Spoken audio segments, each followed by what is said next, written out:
On February the 12th, I stopped smoking at 12:30 p.m., did what you asked me to do, which was throw the cigarette away a half hour before I got here, and said, that's it. Because I've tried 4 times to quit smoking and it's never worked. It's actually neat to be able to say, I still have not had a cigarette, and I haven't. It's not like I go around thinking, boy, oh boy, I wish I could have one. I don't, not at all. It's like, it's still that phase of all of a sudden it's like, wait a minute, I think I should smoke right now, but then you go, no, I'm not. I'm not doing that. Yeah. So one of the things that you had said was, before I come to see you, if I'm going to have a cigarette, go ahead, but all I should do is smoke, not be on the phone, not work on the computer, not watching TV, not driving the car. Stop, watch the cigarette, and smoke. I was smoking 2.5 packs a day.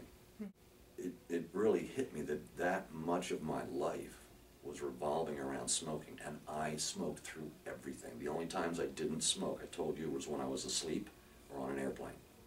Everything else I did in my life, I had a cigarette in my hand. And another thing as part of the fixing your coaching was to try to figure out how much money I had spent in my lifetime on cigarettes, which took a lot of estimating. But the estimate that I came up with was over $82,000. I mentioned that to a friend of mine, my best friend. He says, I think it was more like 100 or above. And he's known me since pretty much when I started smoking. I'll say it controlled my life, but I know people say you have to want to quit. And I can't say that I really wanted to quit. I think I knew I have to quit, but not so much that I wanted to. And so I came to see you and went through our first session. And when I got home, I said to my wife, I said, okay, I don't feel like smoking. I know if I had done that, and if I wasn't seeing you, I would have gone back to cigarettes. Too many things were going on. But the strangest thing is, when we did the 3 sessions, I know the other times that I've tried to quit, my mental state revolved around, where's the cigarette? And I have not been that way this time. So I've actually reached out to people that I know that smoke, a couple of them, and said, you really, really need to try this. And I think they all understand, if I can do it, then anybody can quit smoking. For me to say that someone enjoyed cigarettes more than me, no way. You loved them? Loved them. I had total strangers that would come up to me and say, you make smoking look really comfortable. And people that I didn't know on the beach would say that to me. And when I was smoking, it was a total comfort factor. I never looked at a cigarette and went, I don't want this. It just didn't happen. I always wanted one. So for people to hear that I've quit, it's like they shake their heads and say, no way, really? and to call and ask, are you still not? And the answer is yeah, is really surprising to people. Was it hard? Surprisingly, no. And that's what really gets me. If it was as easy as it feels right now, I don't understand why I didn't do this years and years and years ago. But when I did try, and I did try hypnosis once, but in a group setting of 300 people where I had no faith or belief that it could work, and it didn't. But neither did the patch, and neither did Nicorette, and neither did cold turkey. I'd last a while, I'd eat a lot, and I'd go right back to cigarettes. And I would gain weight. And this, I don't understand this at all, but I haven't gained an ounce, which is very strange. And I'm not working out. It's just, I don't get it, but I haven't gained weight. I feel good. Every smoker would say, I could go back to it like that, and that's the truth. But I feel good about my wife and my kids and what they're saying and what they're feeling, like shaking their head thinking, I never thought this day would come, but I'm so happy it has. Hopefully I'm buying more time to spend with them as we all get older. I'll believe that I am. I don't know, but I'm not taking any more time away. It's just, it was a smart thing to do. For those people that, cost, my son smokes, I'll probably bring him here. I don't know how he affords it, the money he makes. For me, there was no problem cost-wise. That was not even a concern. But for a lot of folks, these are ridiculous numbers that people are paying for cigarettes. But I got your name from my doctor, so I felt comfortable about taking that route. If I could say, if people knew me, if you really knew me, I would never, ever, ever be able to say this, that this wasn't working. It's impossible. I would be sitting here with a cigarette right now. And I've been through, for me to be able to sit in my office and do work, I thought, that is impossible. My left hand was on the phone, my right hand was either on a cigarette or a pen at all times. And that hasn't happened in, I don't know how many weeks now, from the 12th of February, and today's the 25th of March. So no cravings? Only at times. It's not, like I said, it's very strange. I'll walk past something and stop and go, I think I'm supposed to smoke now. And then you shake your head and go, no, you're not. but sitting around going, oh my gosh, I'm restless, I'm turning in my chair, I really want a cigarette. That has never happened since the 12th of February. Wow. Never happened.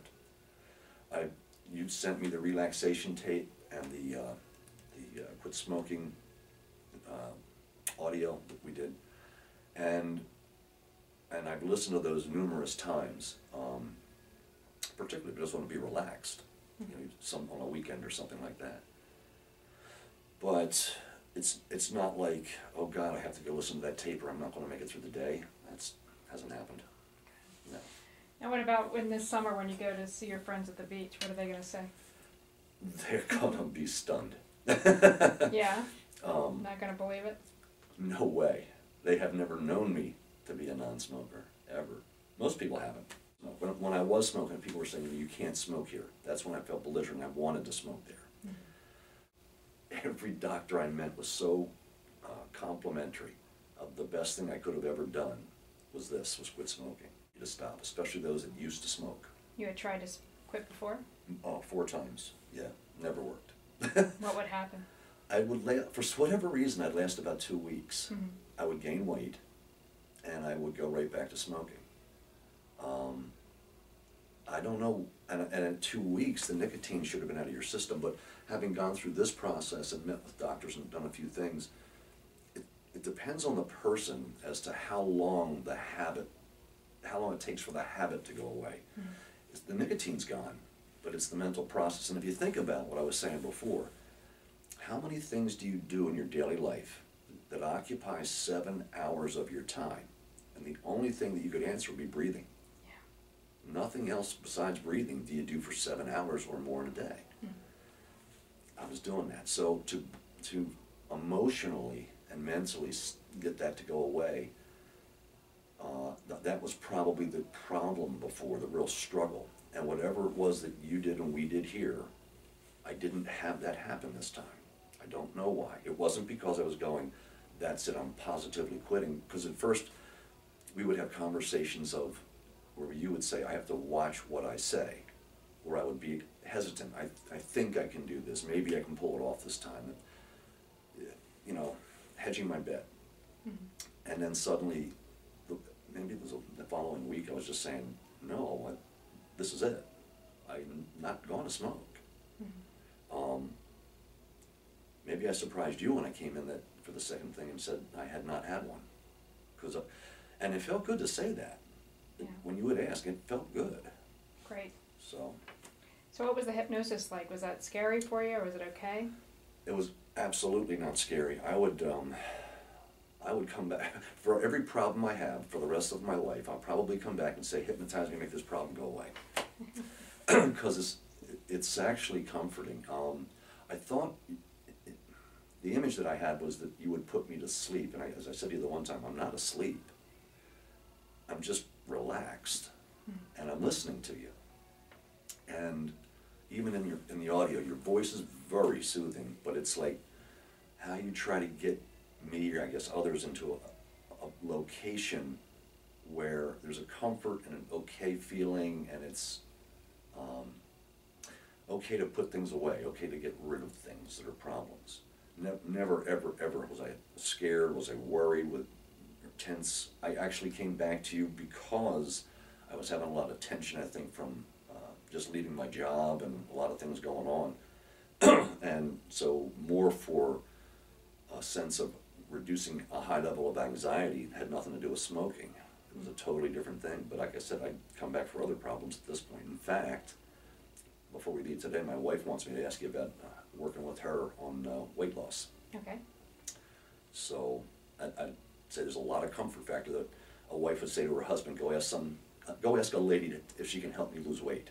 I just was afraid it wouldn't work. And also it wasn't like I was, okay, I'm definitely quitting. It was, I had this fear. But the fear stemmed from, I told you this, losing time with my children. Not spending, if suddenly it dawned on me that we're getting to a certain age, and if I'm doing something that means I'm not going to see them at some point, that's some point sooner than it had to be, that bothered me. That bothered me a lot. Or seeing grandchildren, or seeing a lot of things, but you know that there's a statement that I'm using more and more recently, that if someone told you were going to pass away tomorrow, would you be mad about the work you didn't finish, or mad about the fun you didn't have? And I think when I choose them, I'd be mad about the fun I didn't have. So it's time to have a little fun. Or more fun, more Right. time. Yeah. So, Smoke free. that's me. So you're okay with the identity of being a non-smoker now? You Oh, feel yeah. comfortable Oh, as yeah. a non-smoker? Yeah, I enjoy having people that I haven't seen in a while, telling them. And a lot of it now is done by email. So, like I said, it's the OMG Yeah. replies you get. Like, no way, him? No one would ever believe that I would quit smoking, ever. It's funny, it's like I said, I go to certain places and I'll stop and go, wait a minute, I'm supposed to smoke here. And then go, no, I'm not. And it's not hard to go past there. It really isn't. I'm pretty comfortable with it. Yeah. That's awesome. Yep, so thanks.